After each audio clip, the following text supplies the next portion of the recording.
I come from one of the most beautiful countries in the world, a place full of promise and hope, the one place where you can open a business in less than 48 hours. A beacon of growth and empowerment, it has the world's highest representation of women in parliament and one of the fastest growing economies in Africa. Clean cities and an unrivaled world safety record. The land of 1,000 hills, Rwanda, my country, my home. I'm here at the University of Sussex and I'm doing a master's in climate change and development. It's a one-year course. In life, you're likely to go through a very tough time, but there's always, it's good to be positive also and try to move on and try to live and try to want to become better, go to school. So I have to say that I'm really fortunate to be here, and I was actually able to get a scholarship. So my government is sponsoring me to be here right now, and I think that just also represents some of the new, like the current government is really investing in the youth, especially because I guess they call us the Rwanda Rwanda, which means like the Rwanda for tomorrow. So there's a lot of young people who are being sponsored to go to school, and this is regardless of your ethnicity.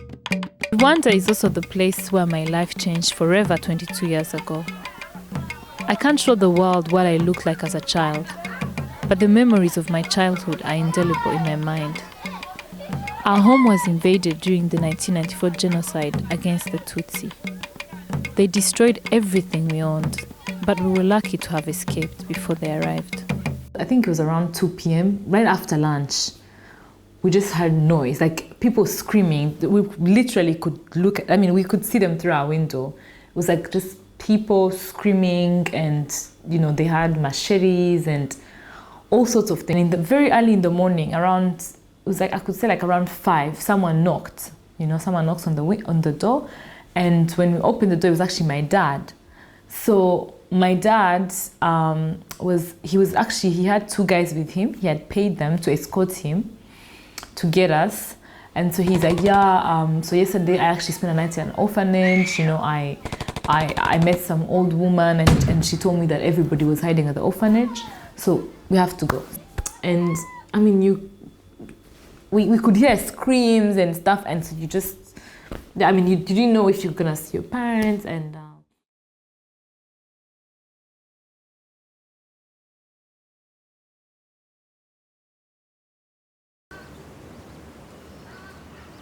I remember it was because April actually rains a lot. It was like a rainy season, which actually was really good for us, because that's whenever it rained, we would all go outside and shower from basically roof water. How when it rains so we would all line up, all the kids, and shower outside.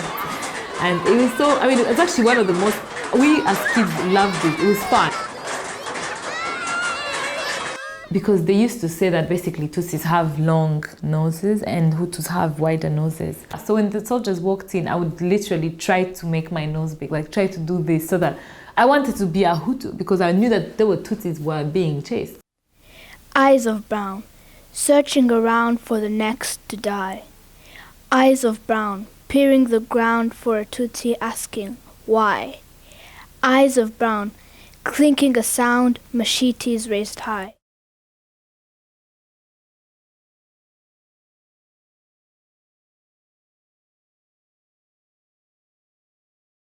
And it didn't even take, I would say, not even 5 minutes. They're like, it's like, do you live here? Then he's like, yeah. It's like, are you? Then he's like, I'm an orphan here.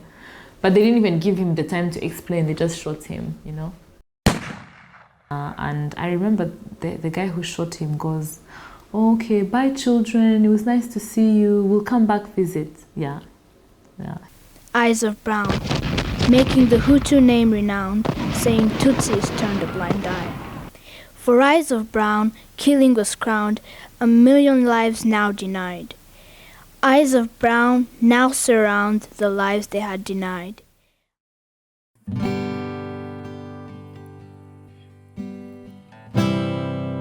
We lost in 1994, 1,074,017 victims. And so we have an actual number. It's not 800,000, it's not close to 1 million. It is 1,074,017 victims. Each one of them had a name. Each one of them had a story. Each one of them had a future, because many were very young. We lost babies, we lost children, we lost mothers who were still very young and raising their families. So Damas Gisimba is actually Hutu. And I know a lot of people wonder, like, okay, so how come this Hutu man was protecting all these Tutsis? And I guess, you know, it just shows you that also, you can't say that all Hutus, you know, were extremists. And he taught us not to segregate. So he had said that in case the Interahamwe come and they try to, you know, separate, they try to ask who's Hutu, or they ask Hutus to go on the side and Tutsis to go on the side, you know, you're all the same. So in the orphanage, there was no such thing as Hutu or Tutsi, you know. We were just there as children, Rwandan children who would not be divided.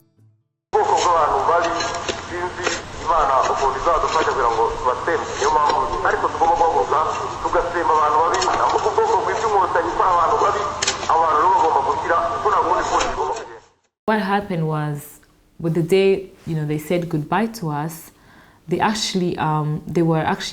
bumped into, it was a young man who worked at the orphanage, and my mom had actually taught him in primary school, because my mom used to be a teacher. He actually told them, you know what, come, I'll show you, I'll hide you, I have a safe place for you to hide. I'm not gonna let you go and get killed. So my parents, along with 5 other adults who also had children at the orphanage, were saved like that. I mean, my mom told us stories like every time it rained and we went outside to take our showers, they would actually all fight to see their children through the window. And so you can imagine what it was like to have 7 adults in this tiny place. I mean, it wasn't obviously comfortable.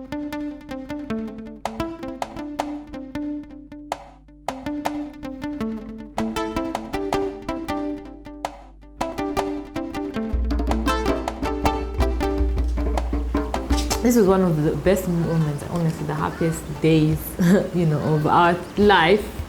Because I remember when we went on the bus with my sisters, we turned around and saw our mom. Our mom was on the bus. So you can imagine how emotional this was. But my mom was scared, you know, because there were 3 buses, and she was scared because our dad was not on our bus.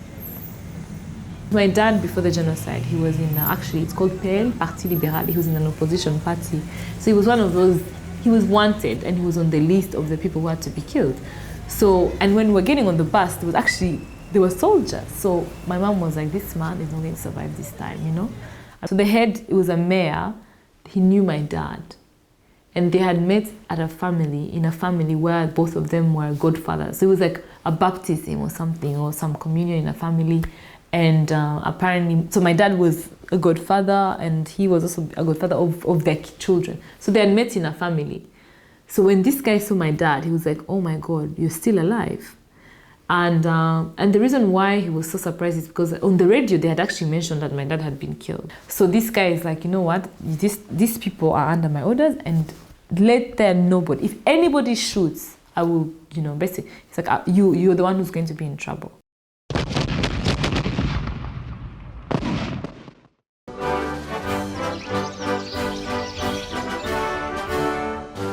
So RPF is the Rwanda Patriotic Front, and at the time there were the rebels, and these were Rwandans, they were Tutsis who were in exile. So they are the ones who basically came to stop the genocide. Oh my God, it was just like it was very emotional because everybody just started screaming, and obviously everyone was just hugging these soldiers. They were overwhelmed, you know, because it's like, they were like, to be honest, they were like celebrities. It was like a celebrity coming home and everybody is just hugging them. The saddest thing is that, like, my mom has never found her mom, her grandmother, because when they killed her, they threw her in the river. So, you know, she's not even been able to find, you know, the body to actually bury her. One thing that I have to say that I'm really thankful. So like in my life, I always have to remind myself that, oh my God, like this could have happened, but I'm here, you know. So I've just learned to be thankful, really thankful, and appreciate life, you know, every moment, because, you know, sorry, I'm crying again. Yeah, because it's I think the thing is we take things for granted, you know, as human beings, and people will complain for small things, and you know, I mean, I do too. It's not like I don't complain about silly things, but I always remind myself that, okay, you know what, you're so much better off, and we could have died. I could have lost my parents.